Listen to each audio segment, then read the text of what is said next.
Ok.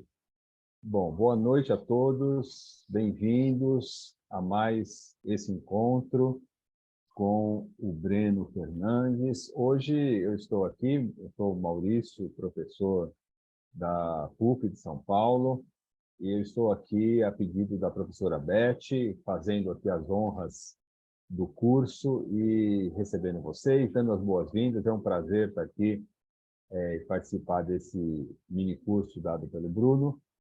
E eu venho fazer a abertura para que a gente possa ouvir mais uma vez o Breno e dar continuidade a esse mini curso nesse nosso segundo e último encontro.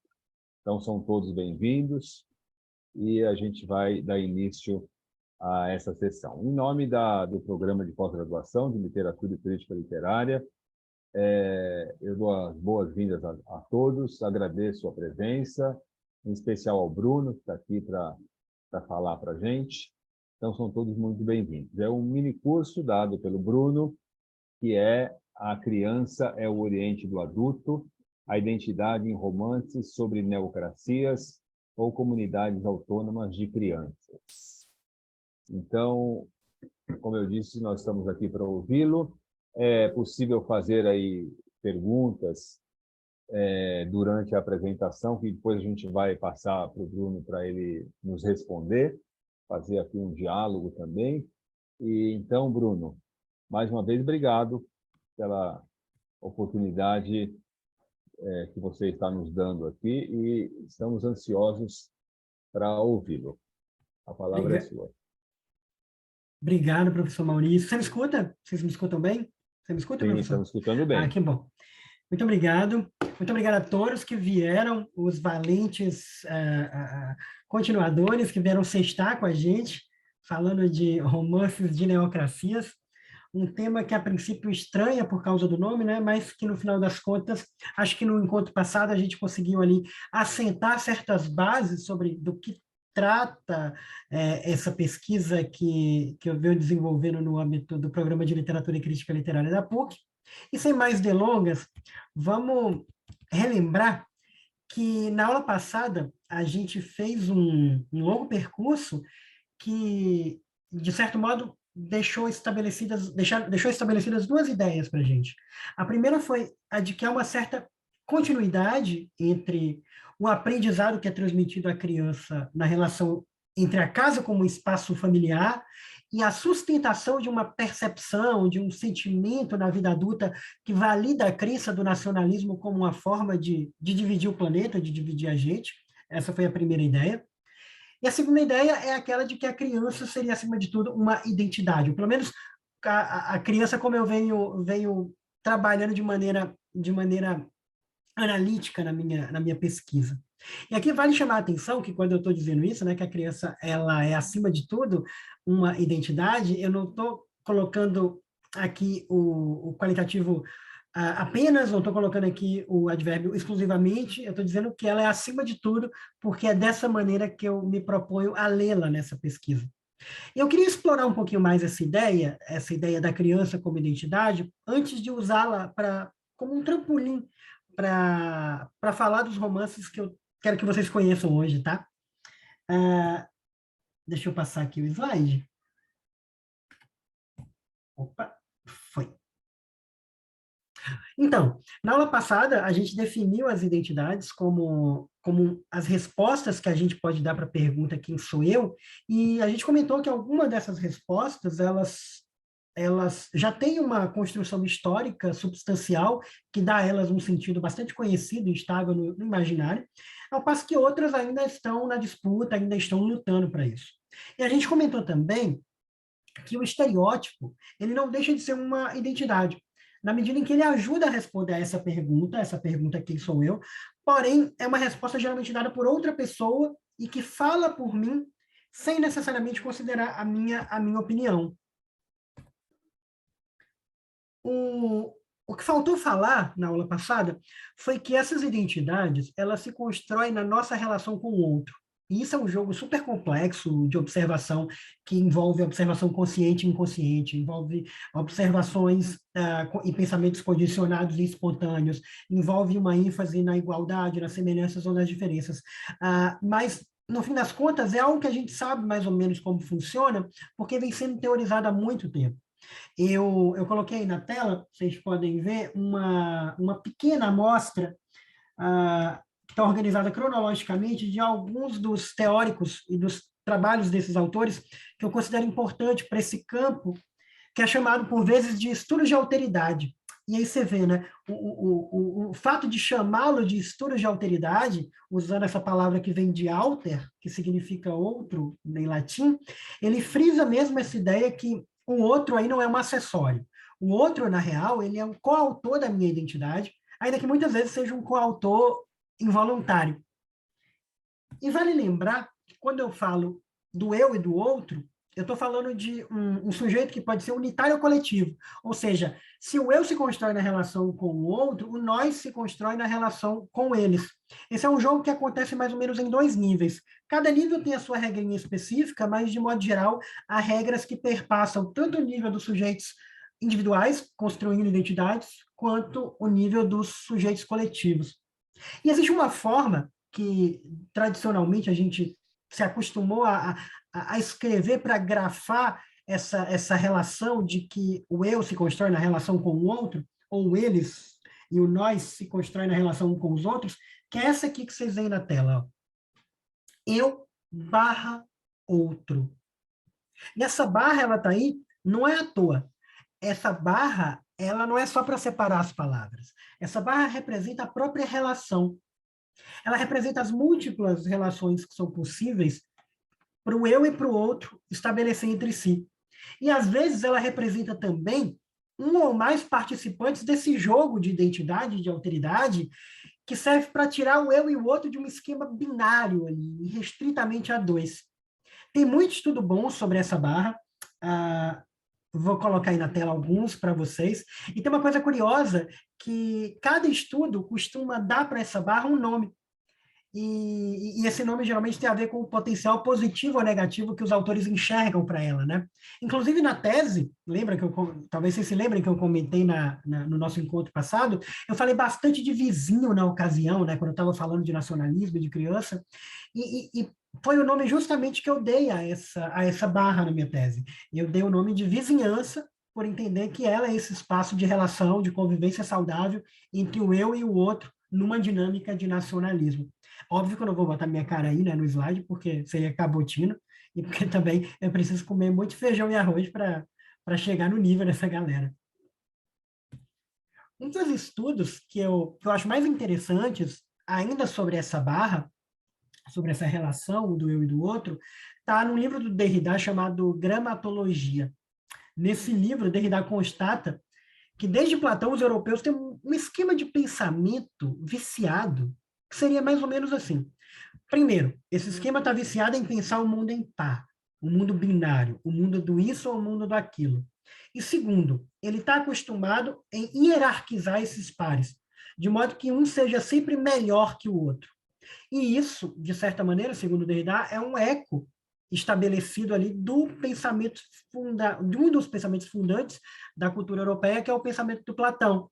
Aquela ideia que vocês talvez se lembrem de que existe um mundo ideal, o mundo das ideias, e existe um mundo mais ou menos, um mundo meia-boca, que seria o mundo nosso, o mundo dos sentidos. A partir desse esquema binário e hierárquico, o Derrida diz que a Europa constrói todo um sistema de pensamento, algo que eu posso chamar também de um vício mental, e ele dá o nome desse processo de criar pares e pares hierarquizados, ele dá o nome disso, ele chama isso de logocentrismo. Ele pega aí como radical o termo grego logos, que a gente poderia traduzir como razão, como pensamento racional, mas, assim, aqui não precisa decorar esse palavrão, se você não quiser, fica aí só a título de curiosidade e de processo de pesquisa mesmo, porque o importante é você entender o que é que ele quer dizer, né? Que é o seguinte, essa barra que vocês estão vendo aí na tela, essa relação do eu com o outro, ela, na tradição europeia, ela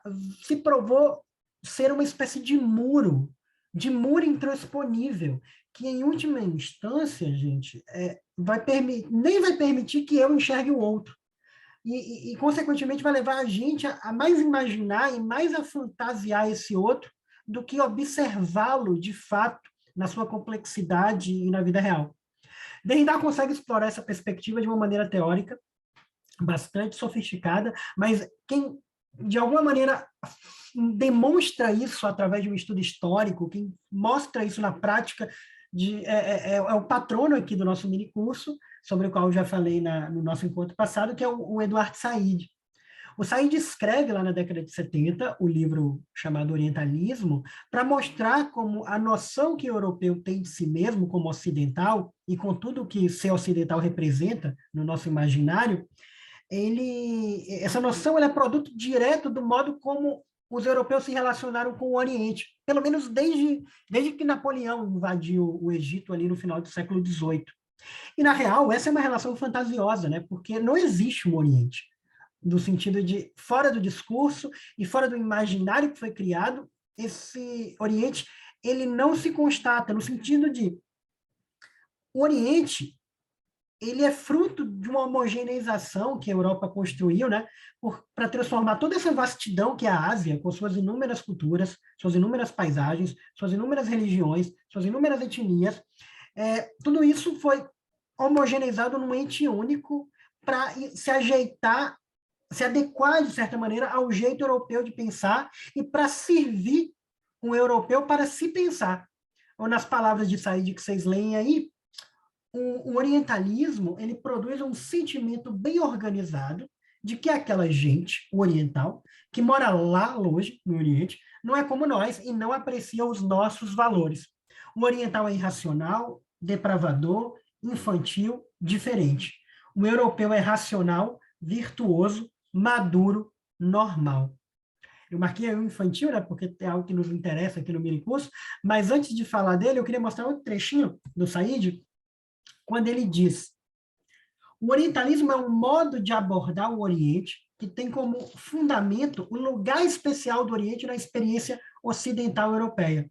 O Oriente não é só adjacente à Europa, também é o lugar das maiores, mais ricas e mais antigas colônias europeias, a fonte de suas civilizações e línguas, seu rival cultural e uma das suas imagens mais profundas e mais recorrentes do outro.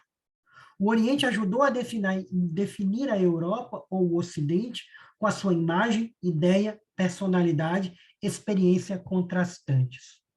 Aqui a gente tem registrado essa importância do outro na constituição do eu, e também faz a gente pensar no processo desse resultado, porque a gente tem hoje uma identidade de ocidental, que é amplamente mencionada, é amplamente adotada, é citada oficialmente em discursos de autoridades de Estado. Claro que é um ocidente agora já ampliado, porque pega os Estados Unidos, pega o Canadá e quem mais queira fazer parte do clube, mas, por outro lado, a gente não tem uma ideia de Oriente, né? Aqueles que seriam os orientais, eles não se veem como orientais, exatamente porque o Oriente, tal qual pensado e construído pelos europeus, não contemplava aquela realidade deles e se tornou um estereótipo. E um outro ponto que eu destaco nesse trechinho é quando ele diz que o orientalismo seria um modo de abordar o Oriente. Ao longo do livro, o Said vai mostrando, assim, de um modo mais específico, o que é esse modo, né? E aqui vai uma amostra bem miudinha do que seria esse modo. O Said diz que o orientalismo é um discurso por meio do qual a cultura europeia foi capaz de manejar e produzir o Oriente. Também fala num sistema de conhecimento sobre o Oriente, para filtrar o Oriente na consciência ocidental, e fala ainda numa distribuição de consciência geopolítica em textos estéticos, eruditos, econômicos, sociológicos, históricos e filológicos. Esses trechos e o livro inteiro, na real, o orientalismo, como um estudo de literatura comparada, ele mostra como a literatura, sendo um discurso, sendo texto, sendo base de um sistema de conhecimento, além de ser o único meio de comunicação de massa naquela época, né, que era uma época pré-audiovisual, ela foi fonte de difusão de ideias orientalistas, ela foi uma fonte de representações aos quais os ocidentais recorreram para sustentar e perpetuar essa visão racista do Oriente. E eu queria mostrar isso para vocês poderem entender quando eu disser que na pesquisa do pós-doc, eu parto justamente da premissa de que existe uma ideia de criança que é mais ou menos como o Oriente. E essa ideia é utilizada pelo eu adulto para construir a sua própria identidade. Seria mais ou menos como se as crianças reais elas fossem a Ásia. Elas são diversas, elas são múltiplas, elas são singulares, são de tantos jeitos possíveis quanto a vastidão da paisagem humana pode alcançar. Mas a criança estereotipada, orientalizada, essa criança que está do outro lado do muro do eu adulto, ela é uma invenção cultural. E como uma invenção cultural, ela tem uma história que eu queria mostrar um pouquinho agora para vocês. Não sei se vocês lembram, mas lá no nosso encontro de quarta, eu mencionei de passagem esse historiador francês, o Philippe Arrier, que escreveu esse livro chamado História Social da Criança e da Família, e assim, ele é, digamos, um autor deveras ocidental. Então, a gente tem que ler ele com alguma cautela. Mas ele traz umas informações bastante interessantes sobre a mudança de perspectiva da criança ao longo da história da Europa. O Arrier conta que lá pela Idade Média era comum que as crianças dos diversos estamentos da sociedade feudal elas deixassem as casas dos pais ali por volta dos 7 anos de idade, porque seria quando elas iriam morar junto daqueles que iam ensinar elas uma função social. Ou seja, do menino que ia ser ferreiro, e aí ele se mudava para a oficina do mestre, até a menina que ia ser dama de companhia da nobreza, e aí se mudava para viver com uma dama de companhia já experiente. Era normal que as crianças saíssem da casa dos pais e ganhassem o mundo numa idade muito cedo. E isso fazia também com que elas compartilhassem com os adultos todos os espaços, todos. Só que isso foi se modificando. Isso foi se modificando, por um lado, quando houve uma revolução tipográfica que permitiu a proliferação dos livros e fez vicejar na Europa uma educação baseada no acúmulo de conhecimento livresco, né? Em parte, essa mudança também foi alavancada pelo que seriam os protopedagogos, né? Sobretudo aqueles ligados a algumas congregações religiosas, que estavam pensando nessa educação da criança e ofereceram justamente à burguesia, que naquela época estava buscando uma identidade própria, querendo criar os seus filhos de um jeito diferente das outras classes ou estamentos, e que se tornou, portanto, o público consumidor desses protopedagogos. E aí é nesse contexto que o Arrier, inclusive, defende que a casa burguesa sofre uma transformação. A gente falou tanto de casa na quarta-feira, né? Ela deixa de ser uma extensão da rua, um lugar de trabalho até, e passa a ser uma casa centrada na família, e na criança, que é o centro da família burguesa, né? E isso acontece porque essa protopedagogia afirmava que a criança precisaria desse espaço. O Arrier escreve: passou-se a admitir que a criança não estava madura para a vida e que era preciso submetê-la a um regime especial, uma espécie de quarentena, antes de deixá-la unir-se aos adultos. E aí, quando chega o século XIX, e a burguesia vira a classe dominante na Europa, vira a classe que vai ser agente de uma nova onda de colonização, essa cultura burguesa que envolve o nacionalismo, que envolve um tipo de arquitetura de casa e que envolve um determinado tratamento da criança, ela começa a se espalhar pelo mundo. E é claro que isso não acontece do dia para a noite, né?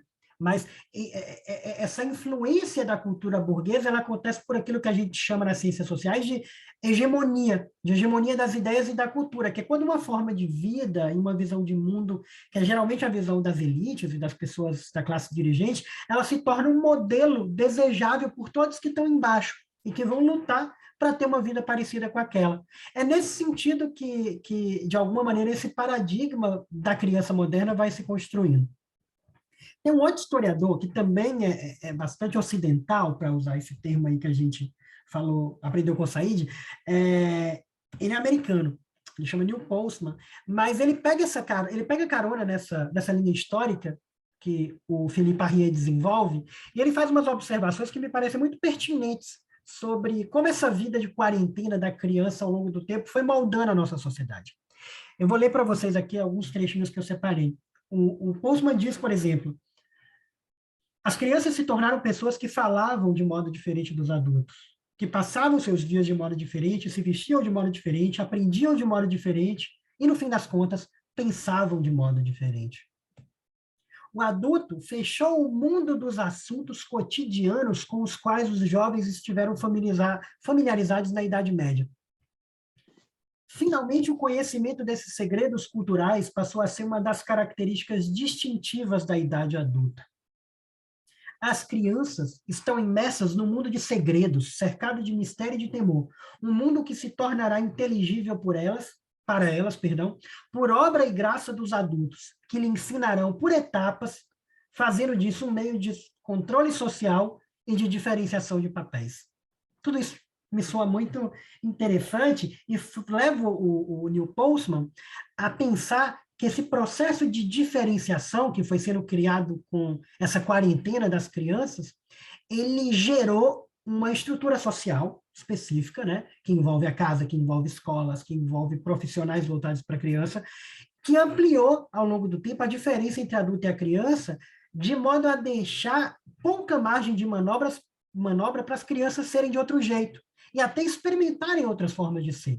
Ou seja, é um modo de estruturar a sociedade que foi contendo as crianças psicologicamente.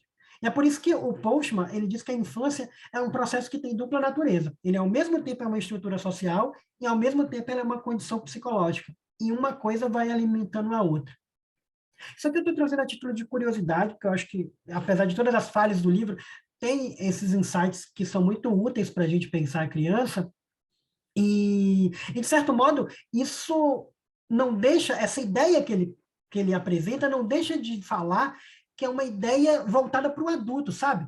Porque, assim, a gente sabe que, na real, são mínimas, é ínfima a quantidade de crianças que pode desfrutar dos benefícios do que seria essa estrutura que eles dizem que são feitas para elas. Então, fica essa condição psicológica que necessita de uma estrutura que não está ali para amparar essas crianças, e no final das contas serve mesmo para as crianças ou serve para os adultos continuarem dominando esses segredos culturais e distribuindo papéis?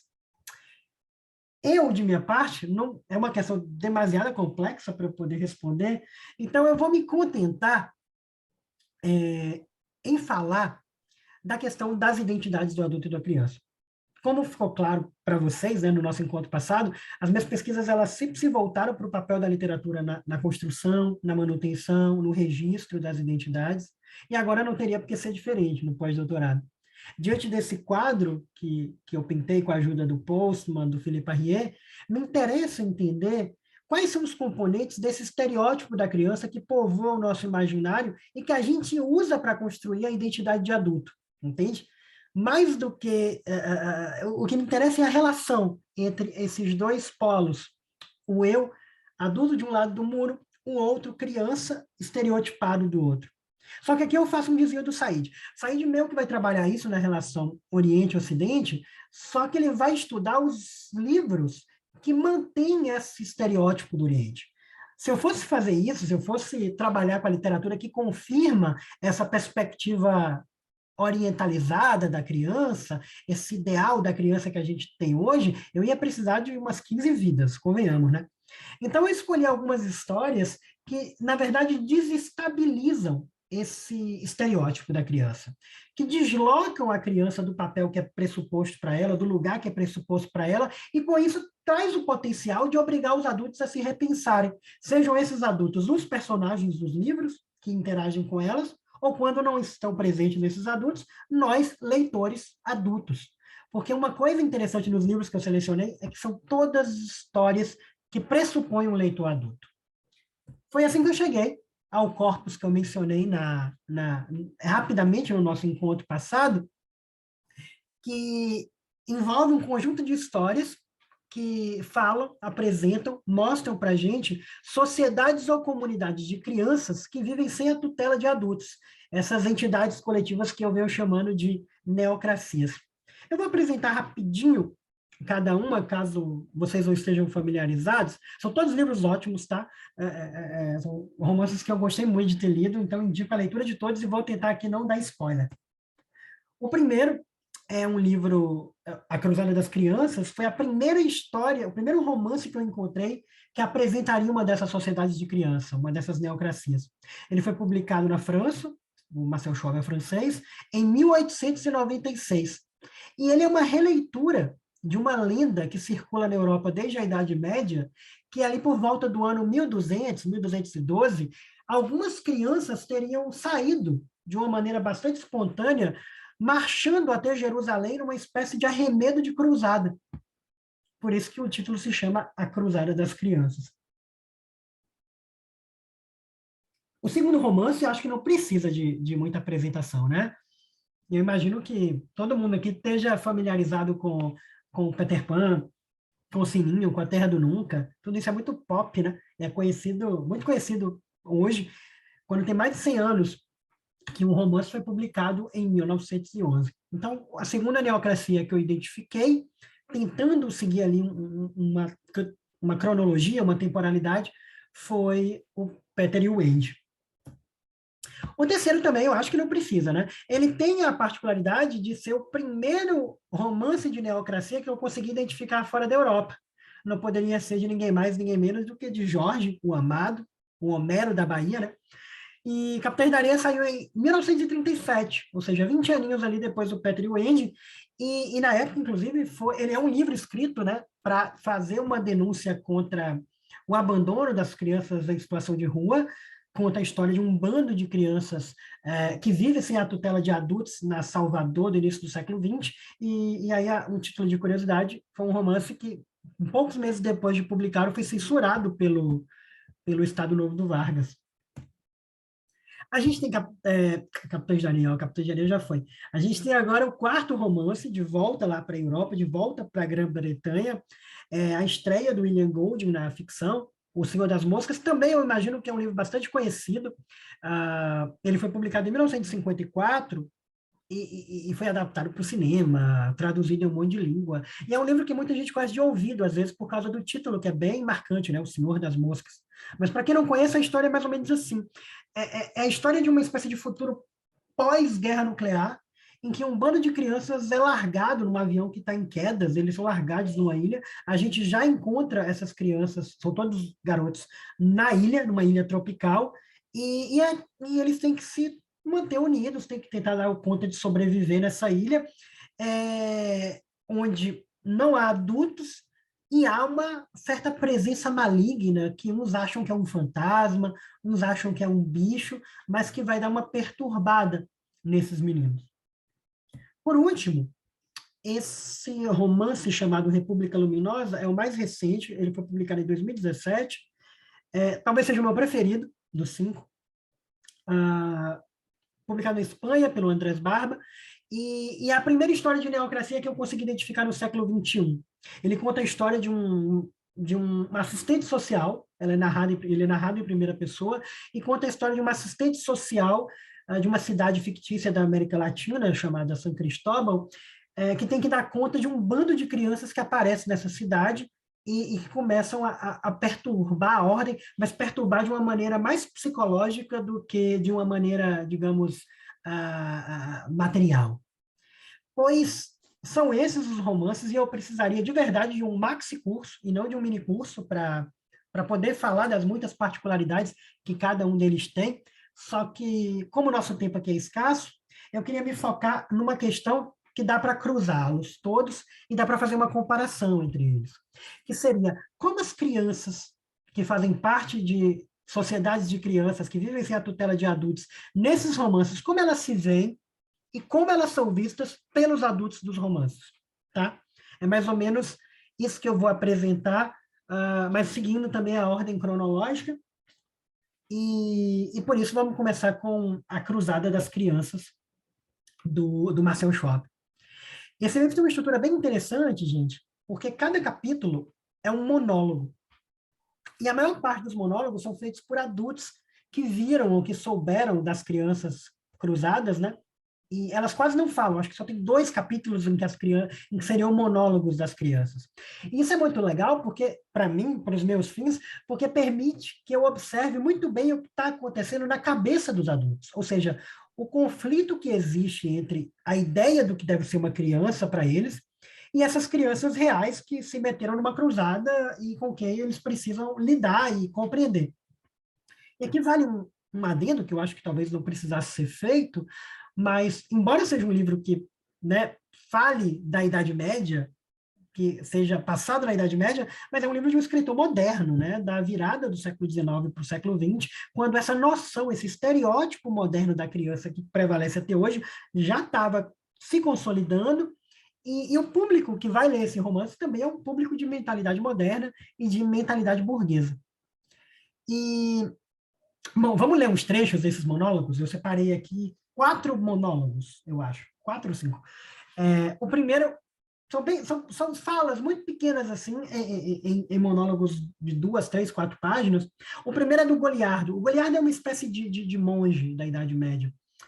De monge não, de clérigo, porque eles vivem pelas estradas, assim como se fossem andarilhos. E ele encontra as crianças e o Goliardo fala o seguinte: elas são crianças selvagens e ignorantes e caminham a esmo. Que Jesus proteja durante a noite o sono daquelas criancinhas, pois talvez ele não as tenha visto. Aí no relato seguinte, que é um relato do escrevente, que é alguém que, né, não tem nenhuma, digamos assim, não tem nenhuma função religiosa naquela sociedade, é um burocrata do Estado feudal, ele diz: tamanha afluência de gentes pode ser perigosa à nossa cidade, ainda mais quando se trata de crianças famintas e que não sabem o que fazem. Em algum momento da história, essas crianças cruzam o caminho de um leproso. E esse leproso, ele conversa com uma delas e tem o seguinte diálogo que ele relata. Eu comecei a rir e perguntei: onde é que fica Jerusalém? Não sei, respondeu. E o que é Jerusalém? É o nosso Senhor. E o que é o teu Senhor? Não sei. E aí, depois que essas crianças passam, o leproso fica pensando mais na miséria e na condição dele, mas aí ele usa essa frase, ele faz um rogo a Deus curioso. Ele diz: Senhor dos que nada sabem, libertem-me. Se referindo diretamente ao mesmo Deus que supostamente estaria conduzindo essas crianças na sua jornada. Por fim, eu separei 2 trechos dos religiosos, digamos, institucionalizados.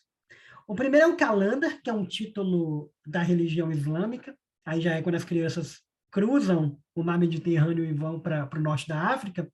E ele fala de novo: são crianças totalmente inocentes, não pareciam saber onde se encontravam e tampouco pareciam aflitas.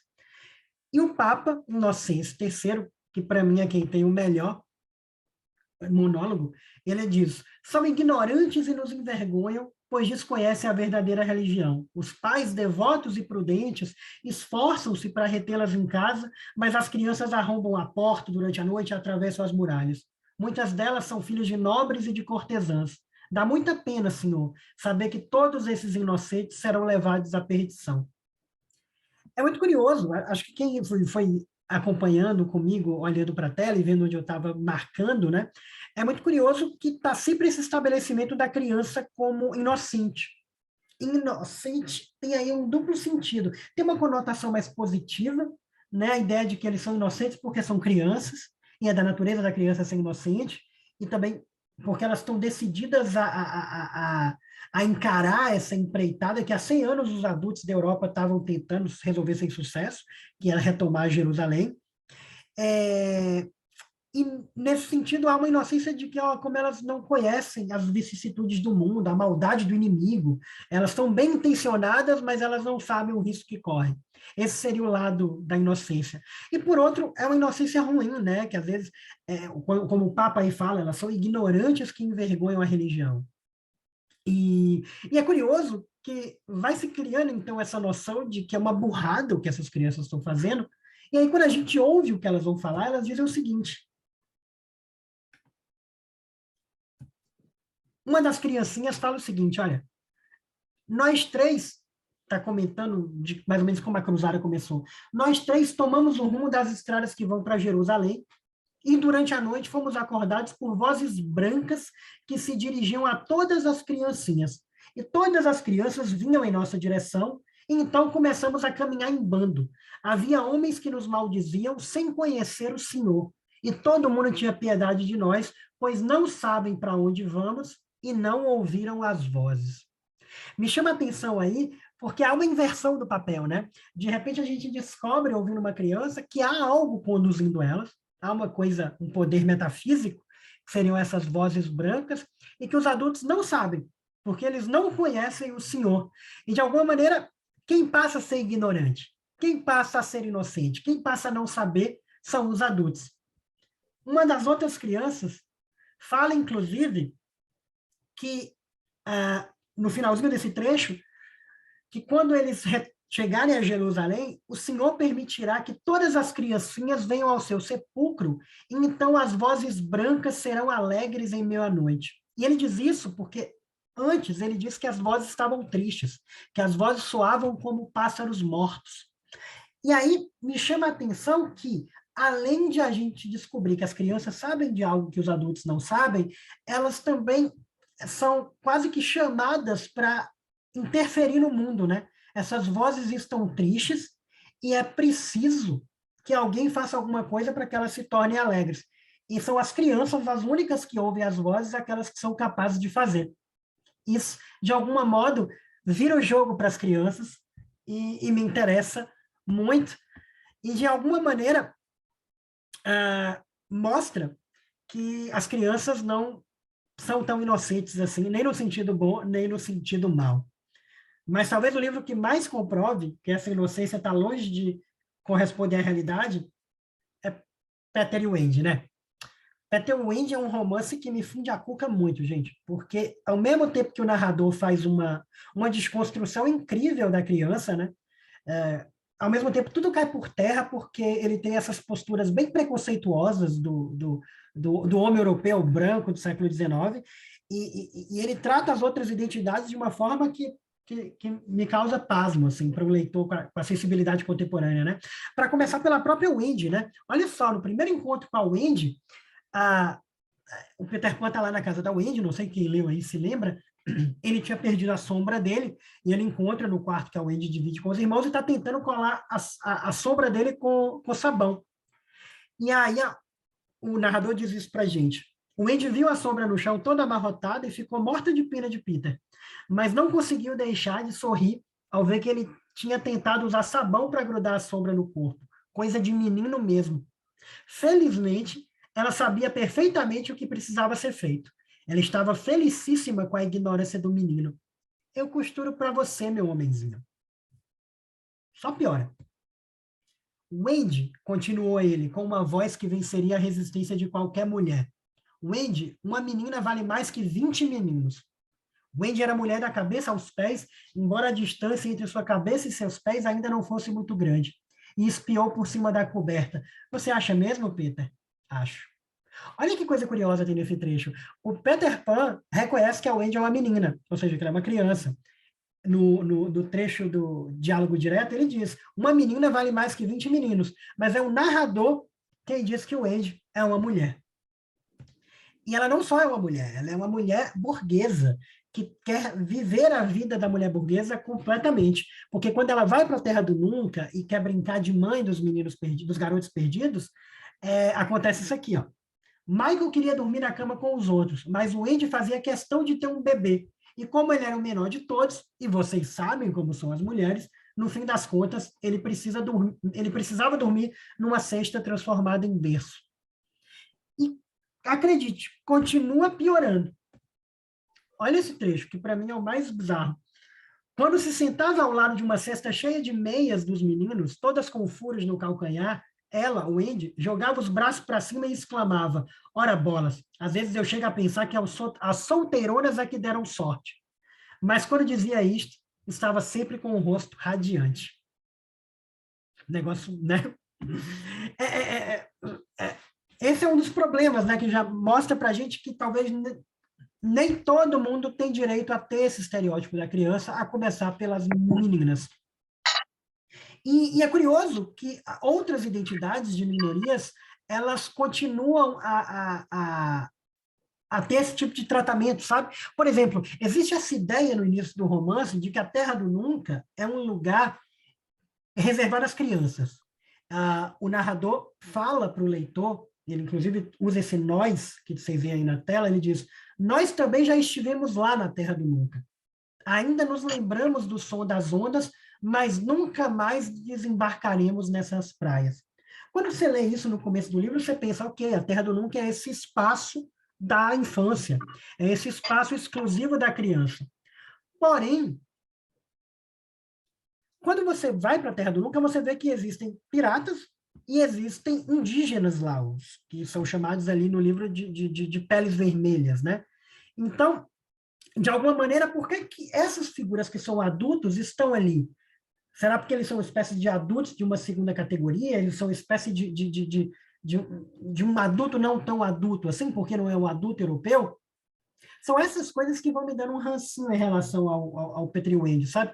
Mas, ao mesmo tempo, como as coisas não são ou isso ou aquilo, isso é um pensamento logocêntrico, como a gente aprendeu, existem coisas muito interessantes nessa desconstrução do estereótipo da criança. A primeira, na verdade, é essa ideia, para mim, a ideia de destaque maior é uma questão com a violência. Porque essa ideia da inocência da criança, essa ideia de que a criança seria naturalmente inocente, tem muito a ver com a questão de uma incapacidade de violência também, né? E aí o livro tem um monte de trechos que falam da violência sendo exercida por essas crianças. Por exemplo, Um banheirinho. tem uma hora lá que fala, todos eram sedentos de sangue. Os meninos da ilha variavam, claro, de número, à medida que eram mortos, ou seja, a Terra do Nunca não é esse lugar tão seguro, porque os meninos ali são mortos, e assim por diante. E quando eles pareciam começar a crescer, o que era contra as regras, o Peter diminuía o número deles. Como é que o Peter diminuía o número deles? Assim, fica subentendida a ideia de que o Peter Pan poderia até matar esses garotos. Outras referências estão ali na luta com os piratas e que me parecem, de alguma maneira, também falar ali de um estereótipo masculino da criança, né? O menino que vai crescer e vai ser um guerreiro. Mas o fato é que a violência está ali presente. E não só a violência física, no sentido do ataque do garoto, mas também um certo sadismo em observar uma cena violenta. Isso acontece quando a Sininho toma veneno. Não sei se vocês lembram, em algum momento da história, o Capitão Gancho bota lá um veneno que ia ser para o Peter Pan tomar, e a Sininho saca que aquele é veneno e toma. E aí ela fica à beira da morte, e aí o Peter fala para os meninos dos Garotos Perdidos, né? Ele fala, se você acredita, bata palmas, não deixe a Sininho morrer.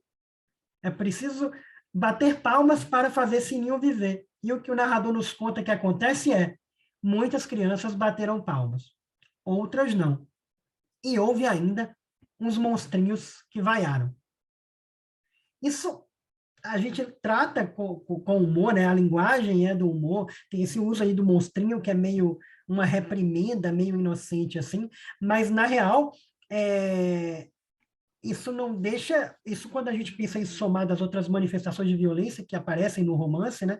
Eles não deixam de produzir um efeito, assim, que nos diz que é de se esperar que a violência, como algo inerente da natureza humana, também esteja nas crianças. E é por isso que eu considero Peter e Wendy, apesar de todos os pesares, um romance que apresenta algo de heterodoxo na construção de uma representação das crianças, sabe? Mas eu acho que isso fica ainda mais visível em Capitães da Areia, né? Capitães de Areia, como a gente viu no encontro passado, é um romance em que a gente vê que as crianças são capazes de se defender na força, são capazes de brigar com adultos, inclusive. Mas é interessante também como eles são ardilosos, como eles são maliciosos, e aí eu coloco a malícia no lugar de oposição à inocência, porque eles sabem se valer da condição de crianças, às vezes, para escapar de certas situações. Olha essas duas situações que a gente tem na tela. A primeira é a do Pedro Bala, né? Estava andando pela rua à noite, viu um policial, e aí falou ao guarda. Quando falou ao guarda, a sua voz era de uma criança que estava temerosa da noite tempestuosa da cidade. E é assim, imitando uma postura de criança, que o Pedro Bala consegue escapar da polícia.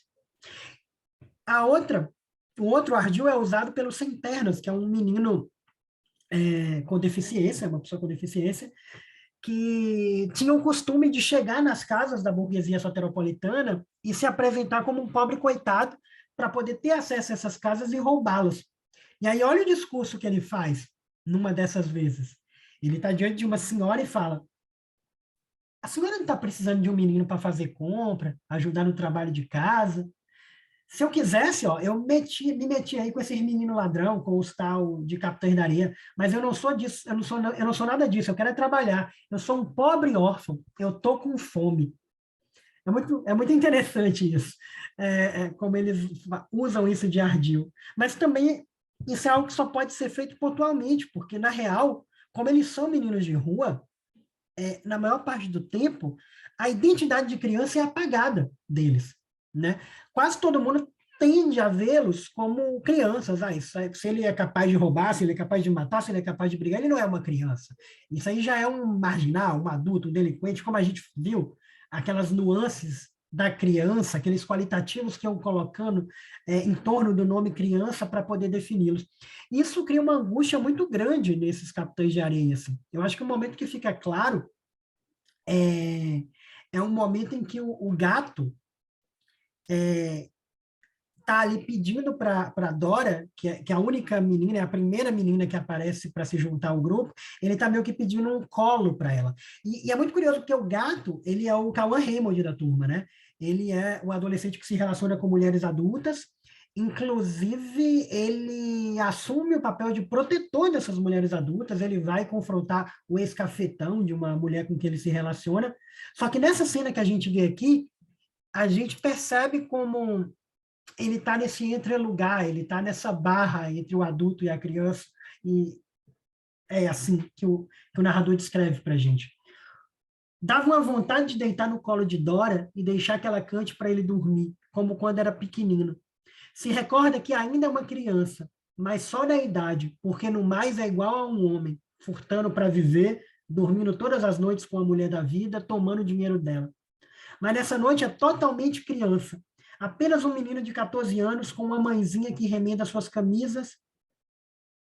Perdão. Apenas um menino de 14 anos com uma mãezinha que remenda suas camisas. O gato levanta, olha Dora com olhos agradecidos e diz: Você é mãezinha da gente agora. É muito curioso, né? Porque ele se recordar que ainda é uma criança significa que ele está, de alguma maneira, sendo o tempo inteiro empurrando para fora dessa autoimagem, né? Ele está sendo o tempo inteiro empurrado para esse lugar de homem crescido precocemente. E isso que acontece com a Dora é o mesmo que acontece com o Indy, é muito curioso. Que, de novo, né? Nem todo mundo tem direito a ser, nem toda criança tem direito a ser criança, tem direito a ser vista como criança. Os garotos de rua, por exemplo, não têm esse direito, e as garotas ainda menos, porque a Dora, assim que chega, ela, de fato, ela colocam ela para ocupar esse lugar de mãe de todos. Só que a Dora, diferente da Wendy, ela não fica nesse lugar. Ela inclusive, ela até se masculiniza, eu diria, porque ela troca o vestido por uma calça, né? E em algum momento ela chega para o Pedro Bala e fala, olha, a partir de agora eu vou com vocês nas coisas. E ele fala bem assim, tá louca, né? Você é mulher. E ele fala, e você é o quê? Você é homem, você é um moleque, você é um menino. E é assim que ela vai conseguindo cavar esse espaço. Mas é curioso, e aí tem uma conexão que é bem direta entre Capitães da Areia e O Senhor das Moscas, que tem também ali um intervalo de 20 anos, né, mais ou menos, porque nos dois romances, as crianças sentem que não é bom ser criança, sabe? É como se elas tivessem consciência dessa ideologia que coloca a criança no lugar de falta, e por isso elas sentem que elas precisam se adultizar logo. No caso dos Capitães de Areia, né, há essa percepção de que que é interna e que é externa, de que eles já são homens, há essa performance de um eu adulto, e no caso dos meninos do Senhor das Moscas, há uma eterna fixação assim na ideia do adulto. Eu não sei se todo mundo leu ou viu algum filme sobre o Senhor das Moscas, mas ao longo da história, você tem três personagens. Você tem três personagens que ocupam dois lados. Um desses lados é composto por uma dupla, que é o Ralph e o Porquinho. E eles atuam juntos. O Ralph, ele é um garoto bonito, ele é um garoto atlético, ele é um hominho viril em miniatura. E o Porquinho é o garoto gordo, é o garoto quatro olhos, é o garoto com asma. Então, ele é um garoto que não se encaixa no perfil de uma masculinidade viril. Então, o Porquinho sabe disso, então ele se cola no Ralph desde a primeira página e meio que vai alimentando o Ralph das ideias que ele precisa fazer, né? A gente precisa fazer uma fogueira para quando passar um navio, a gente precisa construir uma ordem social aqui, e a princípio, tudo que o Porquinho vai dizendo, aliás, ao longo do romance inteiro, tudo que o Porquinho vai dizendo, o Ralph vai fazendo. Só que, aos poucos, vai surgindo uma divergência nessa unidade coletiva. Um garoto chamado Jack, que lidera o grupo de caçadores, ou seja, o grupo que vai estar ali entrando na floresta, né, onde tem essa presença maligna, e também trazendo comida para os garotos, ele vai começar a questionar essa ordem, esse arranjo em que, por exemplo, para eles falarem numa assembleia, existia essa concha que eles acham logo no início, e quem segurava a concha podia falar. Né? Então havia ali uma coisa muito, vou usar em algumas aspas, mas para vocês entenderem o que eu quero dizer, civilizada, e que o Jack vem para dar uma bagunçada. E aí, eu acho que essa conversa aqui, ela resume tudo, porque é quando exatamente vai haver uma cisão no grupo. O Ralph está falando, né? Tá todo mundo preocupado com essa presença maligna e tudo mais, e o Ralph fala, quem acha aqui que pode ver fantasmas? Que pode haver fantasmas? Ralph fixou o escuro e vislumbrou as mãos levantadas. Ele falou inexpressivamente, eu entendi. O mundo, aquele compreensível mundo cheio de leis, estava desaparecendo. A voz de Porquinho guinchou. Eu não voto nos fantasmas. O que somos? Humanos ou animais? Ou selvagens? O que os adultos irão pensar? Aí o Jack intervém e fala para o Porquinho, cala a boca, sua lesma gorda. E o Ralph reclama, Jack, você não está com a concha, deixe-o falar. As regras, gritou Ralph. Você está quebrando as regras. Que importa? Pergunta o Jack. As regras são a única coisa que temos, diz o Ralph. E o Jack responde, que as regras vão para o inferno. Somos fortes, nós caçamos. Se houver um bicho, nós o caçaremos. Vamos cercá-lo e bater. Então ele dá um grito selvagem, pula na areia e de repente a plataforma está cheia de barulho, excitação, tropeções, gritos e risadas, e tudo que Porquinho consegue dizer é o que os adultos irão dizer.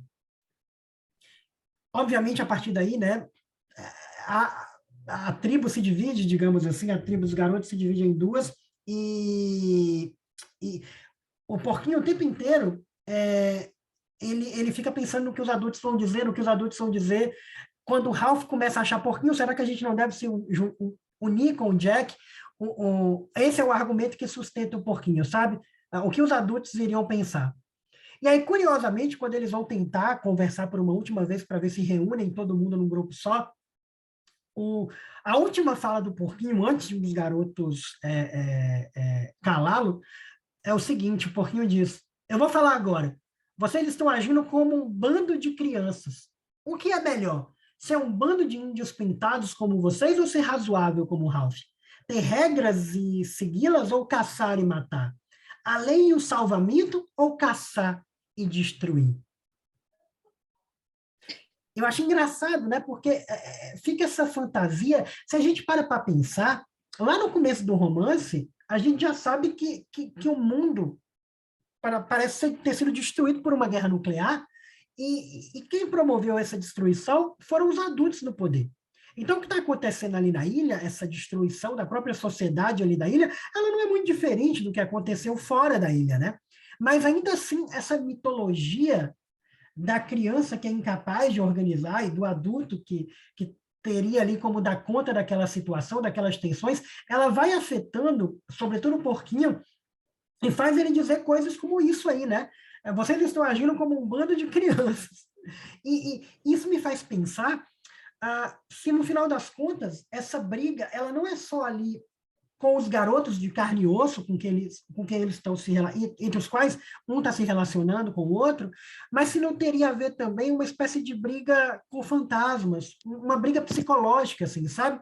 Com essa estrutura, porque é como se uma vez ali na ilha, em que essa estrutura da criança, como esse sujeito que é tutelado, esse sujeito que fica afastado do mundo, uma vez que isso desmorona, o Porquinho não consegue viver sem isso. Então, o Porquinho quer, digamos assim, manter a ordem, ou um arremedo dessa ordem, porque ele precisa acreditar que ele está cumprindo algo que os adultos gostariam. E o Jack, que representa esse disruptivo, né? Ele talvez seja alguém, uma criança que não se dava bem nessa ordem. E ele aproveita aquele espaço da ilha para poder explorar outras formas de si. Ainda que essas formas nos choquem, a nós que somos, né, leitores com sensibilidade, ainda que essa violência toda no choque, de alguma maneira me faz pensar que uma certa leitura que faz do porquinho e do Ralph o lado bom e do Jack o lado mal pode ser invertida, sabe? E o Jack talvez seja aquele que está experimentando uma nova vida fora dessas amarras históricas.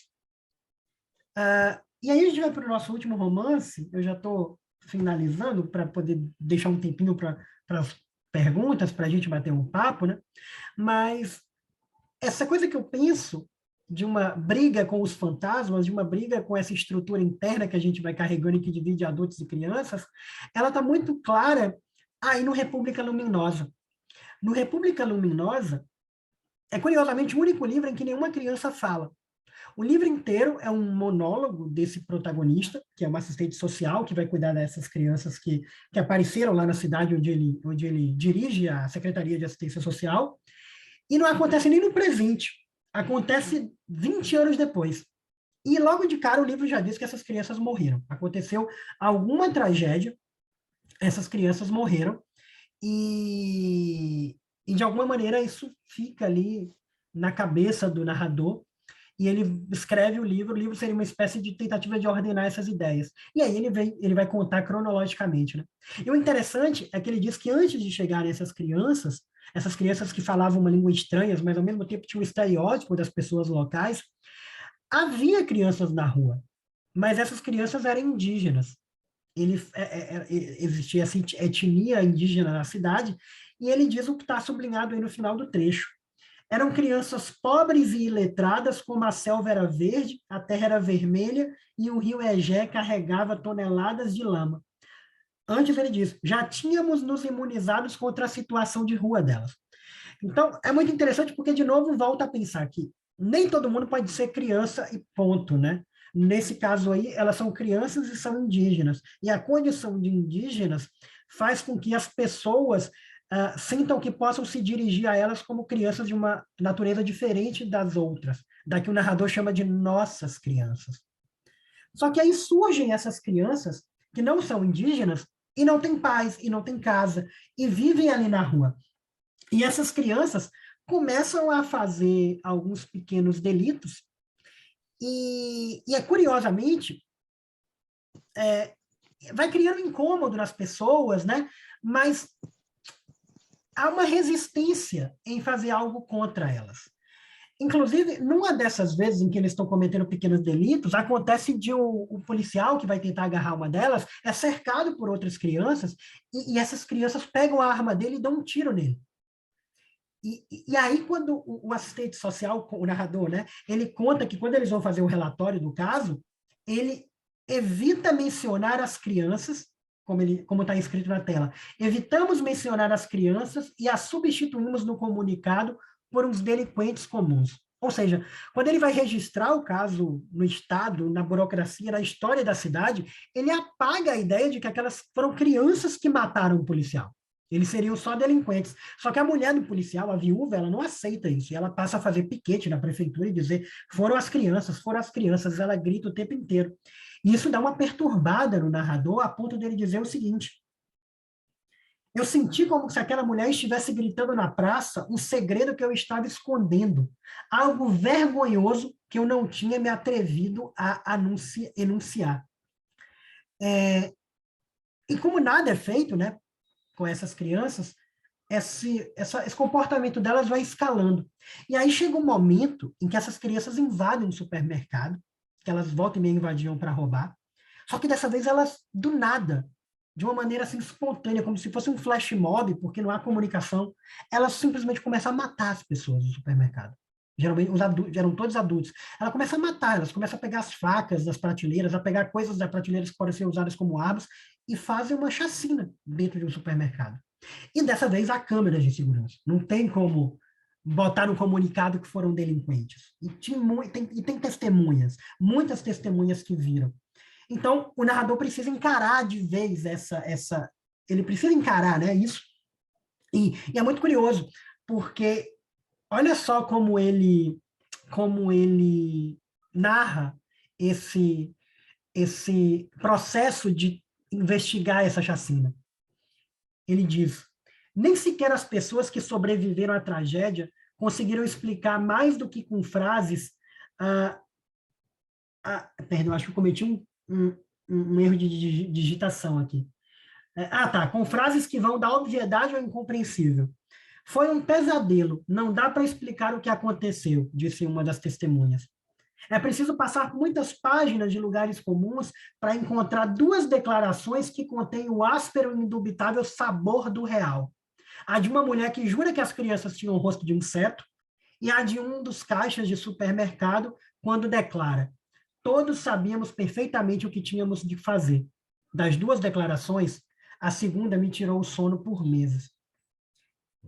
É impressionante essas duas declarações, porque a primeira mostra alguém que está tão aficionado nessa ideia da criança como ser inocente, que ela prefere ver essa criança real atacando e dizer que é um inseto. Não, aquilo não é uma criança, era um negócio alienígena, tinha um rosto de inseto. Né? Nega a ideia, o estereótipo da criança faz uma distorção absurda na cabeça da pessoa, que faz ela declarar em voz alta que ela viu um ser com o rosto de um inseto. E o segundo, o que tira o sono do narrador, é aquele que fala: nós sabíamos o que tínhamos que fazer. E é o que vai acontecer, né? De alguma maneira, as crianças vão morrer, esses adultos, a cidade vai revidar a essas crianças. E de alguma maneira, o narrador escreve o livro no futuro porque é como se ele passasse 20 anos tentando entender exatamente qual era essa angústia que essas crianças provocavam nele e nos outros. E ele chega à seguinte conclusão: o mundo da infância nos esmagava com suas ideias pré-concebidas. Por isso, boa parte da raiva que as pessoas sentiam diante das 32 não teve tanto a ver com o ser ou não natural que umas crianças tivessem perpetrado um ato violento, mas com a fúria que essas mesmas crianças provocavam por não terem se adequado ao mascarado estereótipo da criança.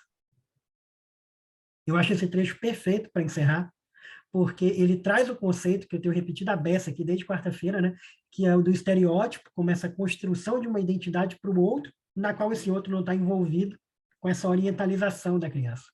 E assim, se eu pudesse tentar somar tudo isso que eu fui pescando nesses 5 romances, eu diria que eles mostram que essa mitologia da criança, ela tem pelo menos 4 aspectos. Primeiro, ela não se adequa a toda criança. As meninas nem sempre são vistas como crianças, assim como as crianças indígenas, assim como as crianças pobres. Elas não são vistas como crianças sempre, o que faz com que a criança perpétua seja sempre um menino branco de classe média. As crianças são sempre vistas com inocência, sendo que essa inocência pode ser a pureza, né?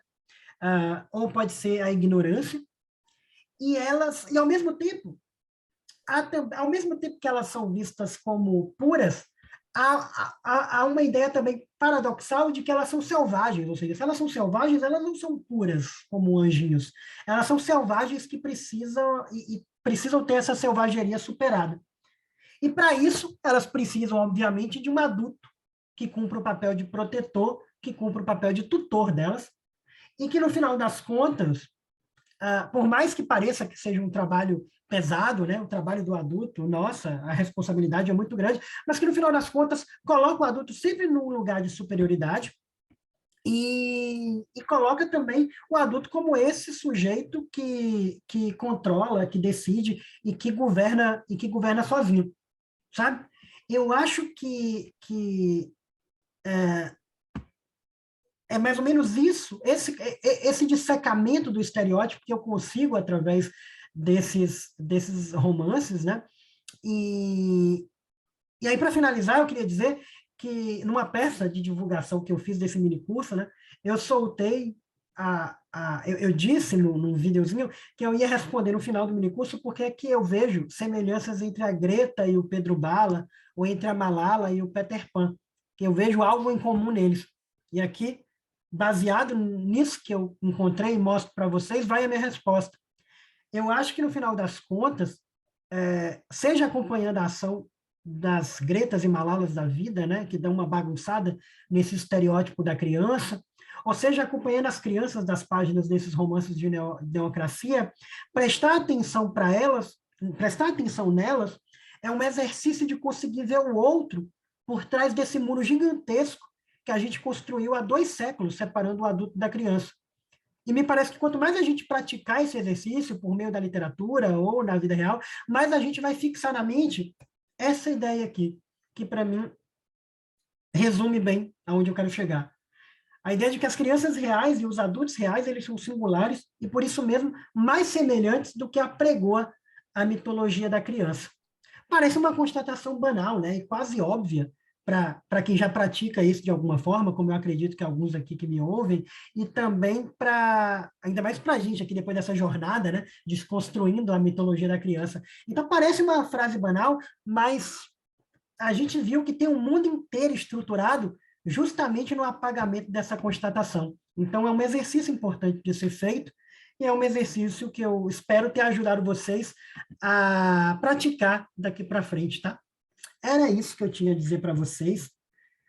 Aí estão os meus contatos, para quem quiser continuar esse papo, tá? Ali também está um link para quem quiser baixar esse material dos slides. E agora vamos conversar um pouco, né? Saber o que é que vocês acharam, se tudo que eu falei faz sentido e tudo mais. Mas obrigado, gente. Obrigado pela atenção.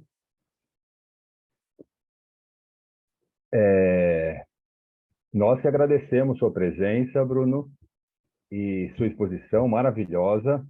Olha, eu fiquei aqui anotando tudo o que era possível. Você falou que os slides estão disponíveis, é isso? Sim, nesse linkzinho aqui que tá na tela. Ah, tá. Nossa, maravilhoso o seu projeto, seus slides, suas referências. Muito, muito interessante. A ideia é que, bom, tem uma lista de presença aí que está correndo, já está no nosso chat, não é? E a ideia é que haja uma interação aqui para quem quiser fazer pergunta, para quem quiser fazer alguma observação. Alguém já colocou aqui no nosso chat, talvez não seja uma pergunta, mas uma observação. Foi a Lívia. Uhum. Ela escreveu assim: tem um artista bastante ocidental chamado Jan Svankmajer, não sei se é assim a pronúncia, mas tem uma contribuição muito boa para a conversa. Ele fez uma adaptação muito diferente do livro Alice no País das Maravilhas. Nele há um aviso antes: esse é um filme destinado a crianças. O filme é bem diferente de filmes infantis. Surrealista, mostra uma Alice com uma inocência curiosa pelo mundo diferente encontrado. Interessante. Acho que é uma boa também, uma boa referência aí para se pensar tudo isso. Obrigado, Lívia, pela referência. Vou buscar. Depois vou ver com bastante curiosidade. Temos aqui alguma outra... Vou dar uma olhada no chat aqui, gente, porque eu vi que tinha algumas coisas e aí... Estou olhando também, para a gente poder fazer esse diálogo. Temos perguntas, o pessoal está elogiando muito aqui a sua apresentação. Obrigado, gente. Eu queria, Bruno, aproveitar a oportunidade e fazer uma pergunta, que é a seguinte. Bom, infelizmente, eu não assisti a sua primeira apresentação, que é justamente, pelo que você contou aqui no início, onde você discute um pouco o conceito de neocracia. Eu confesso que eu não tinha ainda me deparado com esse conceito, embora eu tenha aí uma incursão na relação da infância com a educação, principalmente. Não exatamente com literatura, mas com educação, que eu também desenvolvo um trabalho num programa de educação e lá eu trabalho com educação infantil. Então, eu não poderia comentar com a profundidade aí que certamente você tem pesquisado, comentado e deve ter trazido no primeiro encontro. Mas existe queria ouvir a sua opinião sobre isso. Existe digamos assim, uma linha de reflexão, talvez filosófica ou sociológica, não é? E que, inclusive, já que eu trato de educação, eu faço essa relação, em que, inclusive, é inspirada um pouco na ideia do Paulo Freire da categoria de oprimido, não é? Que diz que a criança seria a grande oprimida de um mundo adultocêntrico como o nosso. Quer dizer, ela praticamente não tem voz, ou pelo menos não se deixa que ela manifeste a sua voz. E eu não ouvi como eu falei, a sua primeira exposição sobre neocracia, mas que correlação você faz dessa ideia e se ela corresponde de alguma maneira aos conceitos, aos autores que você trouxe aqui para discutir esse conceito com a gente, e se você acha que tem alguma pertinência diante de tudo que você nos apresenta aqui.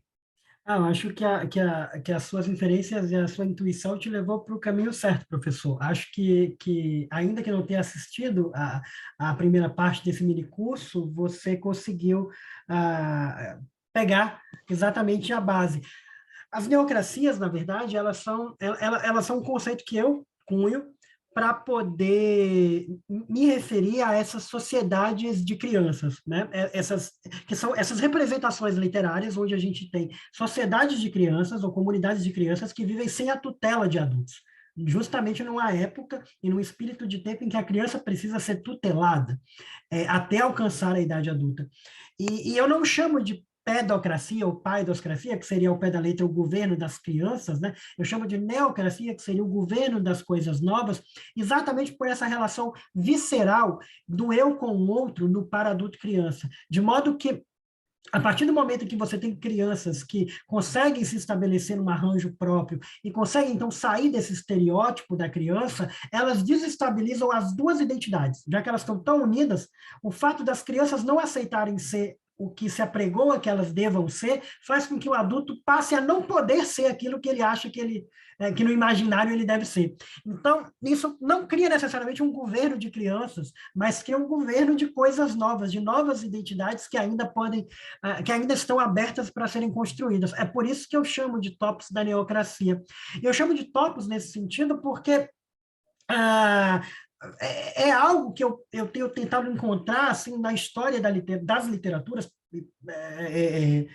desde pelo menos tomando como ponto de partida a literatura da Europa pré-moderna também, e curiosamente não encontro, né? As pessoas, inclusive os primeiros protagonistas crianças da literatura ocidental vão aparecer só na segunda metade do século XIX com o Dickens e com o Victor Hugo, né? E vão ser justamente nesse papel de vítimas desse sistema ali. Então, ela já... É curioso, né? Essa condição que se aponta, que o Paulo Freire descreve bem, ela já aparece como representação fundante da criança nessa literatura que é feita para os adultos. E é curioso que exatamente nesse século XIX, quando esse estereótipo, essa criança orientalizada, esse imaginário está sendo construído, fixado e espalhado, que começam, a partir do Marcel Schwab, a surgirem esses romances que vão na contramão disso. Eles vão oferecer uma criança, uma representação de criança que em nada se encaixa. Não que ela não deixe de ser uma criança sem voz, né? Porque, de alguma maneira, em alguns casos, como, por exemplo, na Cruzada das Crianças, elas estão ali contra tudo e contra todos já, mas, de alguma maneira, é como se houvesse também um outro espaço ali que elas conseguem fundar como espaço de resistência, como espaço de ressignificação. Então, me interessa muito as neocracias exatamente para tanto apontar esse lugar da criança como essa minoria, talvez até dupla, porque vai ser uma criança mulher, uma criança gay, uma criança trans, uma criança preta, uma criança indígena, então ela vai carregar, às vezes, né, os estigmas de todos esses estereótipos preconceituosos, mas também para poder justamente pensar como essas novas representações podem ser exercícios que vão se coadunar com esse movimento cultural que a gente está vendo acontecer no coração do Ocidente, com a Greta, com a Malala, com o Fridays for Future, o Extinction Rebellion, com esses ativistas assim, que não estão falando nada de novo, né? Na aula passada eu comentava que as cosmogonias, as cosmovisões dos povos ameríndios, dos povos originários, eles já falam dessa coisa da casa comum, da preservação do planeta, dessa teoria de Gaia. O diferente, na verdade, então, não é o que essas crianças falam, mas elas serem aceitas, por exemplo, em palcos como o da ONU, na condição de crianças, reivindicando serem ouvidas. Isso me interessa. E eu acho que as neocracias podem ser... são exercícios que já estavam aí ao longo do século XX, preparando a gente para isso, de alguma maneira. É isso. Uhum. Nossa, bacana, bacana demais. Surgiram perguntas aqui, ó. Uma delas é a seguinte: Breno, você acha que o livro escrito pela própria criança tem um pouco mais de verdade, verdade entre aspas aqui, do que quando é o adulto que tenta trazer esse universo nos livros? Não, Charles, eu acho que em parte, existe um potencial aí, mas eu não sei se dá para fazer disso uma espécie de premissa geral, sabe? Até porque a gente viu, tanto no caso dos Capitães de Areia, quanto no caso dos garotos do Senhor das Moscas, eles trazendo muito introjetados essa noção da criança orientalizada, essa noção da mitologia da criança, né? Ou seja, eles usam essa própria mitologia para se ler, para se pensar, para se colocar no mundo. Então, você pode vir a ter, por exemplo, um livro escrito por uma criança que replique tudo isso, né? Ao passo que outros não. Então, eu não sei se... Eu acho que vai ter mais potencial, eu acho que a criança vai deixar vazar algumas coisas ali, né? Até porque na escrita a gente deixa sempre umas pontas que a gente não tinha planejado. Então, eu acho que tem potencial, mas também não tomaria isso como um corolário, sabe? Obrigado pela pergunta. Temos mais perguntas aqui. Por favor. Eu vou ler aqui para você, Breno. Uhum. Breno, você acredita que a neocracia é um universo particular das crianças, mas, ao mesmo tempo, sendo um reflexo do mundo adulto? Ou se relacionam de maneira diferente? Aí é que está, Lívia. As neocracias são um espaço do adulto, para o adulto poder se reencontrar com a criança em outras condições. Porque, pelo que a gente, né, comentou lá quando falava do Derrida, historicamente, a coisa virou um muro em que a criança, digamos assim, né, o Oriente é o lá longe no espaço e a criança é o lá longe no tempo, né? Ela está numa outra temporalidade e que não permite que se conecte ao adulto de maneira nenhuma. E todos os livros que eu tenho pesquisado, mesmo o Peter Pan, que é um livro que às vezes as pessoas julgam ser um livro infanto-juvenil, e é um livro infanto-juvenil, mas é um livro que o seu próprio narrador pressupõe que está sendo lido por crianças e por adultos. E nisso ele se coaduna com os outros, que também pressupõem leitores adultos. Então, eu acho que a neocracia ela é muito mais sobre o universo dos adultos, sabe? É uma espécie de contra-reflexo, no sentido de partir da premissa de que o mundo adulto já está sendo refletido de forma distorcida, ao ver a criança de forma estereotipada. Então, ele vai propor qual é um reflexo mais ajustado. Sabe aquelas projeções de mapas? A gente estava falando em Nação, na quarta, né? Tem a gente sabe que a projeção de Peter, de Mercador e tal, elas têm certas distorções. E aí a gente vê determinadas projeções que tentam ser melhor, mais fidedignas, né, as dimensões reais do planeta, e a gente sempre tem um estranhamento, né? Tipo assim, não, peraí, o negócio está estranho. Cadê a projeção bonitinha lá com a Europa no centro e né, a Groenlândia do tamanho do Brasil e tal? Eu acho que as neocracias oferecem projeções mais acuradas do mapa das crianças para os adultos, assim, dessas relações, né? Seria mais ou menos isso. Bacana. Eu estou vendo aqui no nosso chat, nós não temos mais perguntas. E, bom, estamos praticamente caminhando para o final aí, não é? Não tem problema. Acho que terminamos bem as perguntas. Muito obrigado pelas perguntas, gente. Foram muito, muito produtivas. E o fato de estarmos acabando aqui não significa que esse papo vai se encerrar por aqui, né? Espero realmente que vocês entrem em contato comigo. Eu não coloquei meus contatos aí para ganhar mais seguidor na rede social, não. Eu coloquei exatamente para que a gente possa conversar, porque é um tema que me fascina e é difícil, inclusive, dar conta desse volume, né? Eu trabalho com uma literatura que é moderna e contemporânea, e é difícil encontrar, o professor Maurício sabe, assim, um volume de produção na academia, na literatura, é enorme, e a gente precisa de uma troca para conhecer coisas que não passaram no nosso radar, né? Com certeza, eu acho que a ideia é que o minicurso ele dê um start para que essa conversa se prolongue, não é? Para que a gente possa manter contatos e trocar bibliografia, informações. Eu acho que eu e muita gente aqui deve ter anotado muita coisa que você nos trouxe aqui como novidade. De fato, eu queria te parabenizar, Breno. Só lamento agora, assistindo a segunda aula, eu lamento não ter assistido a primeira. Mas, enfim, estava com outros compromissos também e espero que a gente tenha a oportunidade de assisti-lo mais vezes em outras apresentações. Foi muito Muito, bom mesmo. muito obrigado, professor. Antes de me despedir, gostaria de...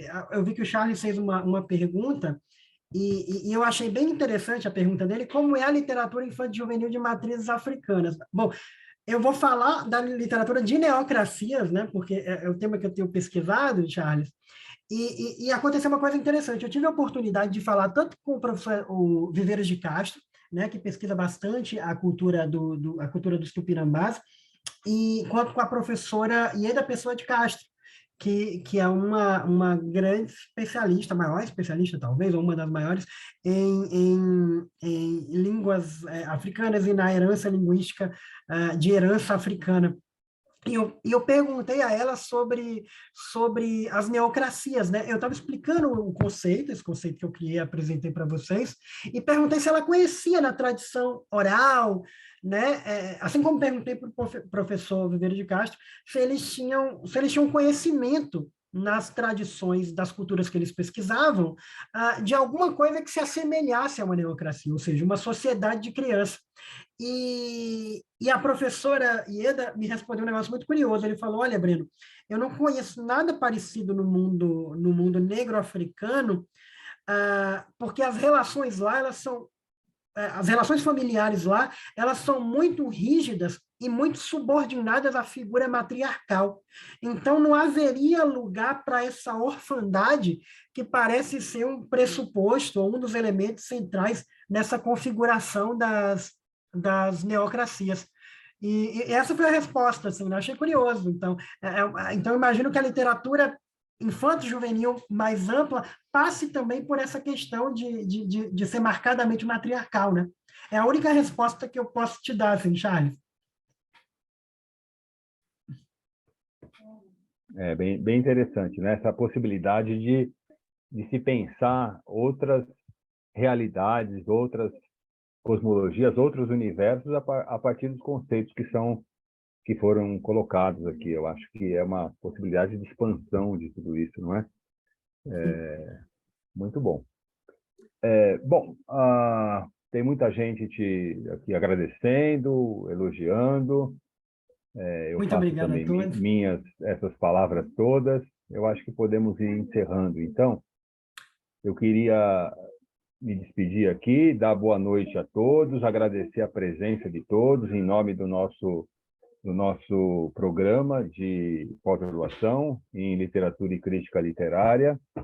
E dou aí a palavra para o Bruno fazer a sua despedida e, com isso, nós encerramos essa sessão. Bom, gente, muito obrigado pela presença, pela companhia, pelas perguntas, tanto no dia de hoje quanto no nosso primeiro encontro. Espero que vocês possam ter aproveitado algo do que eu falei aqui, não só para a pesquisa de vocês, como para o modo como pensar o nosso lugar e a nossa sociedade. Bom, até a próxima. Espero encontrá-los num novo minicurso aqui no âmbito da PUC, e até lá, leiam aí esses romances que eu indiquei, porque além de fazer a gente pensar, eles são muito bons. Boa noite a todos, até a próxima. Tchau, tchau. Boa noite, tchau, tchau, até a próxima.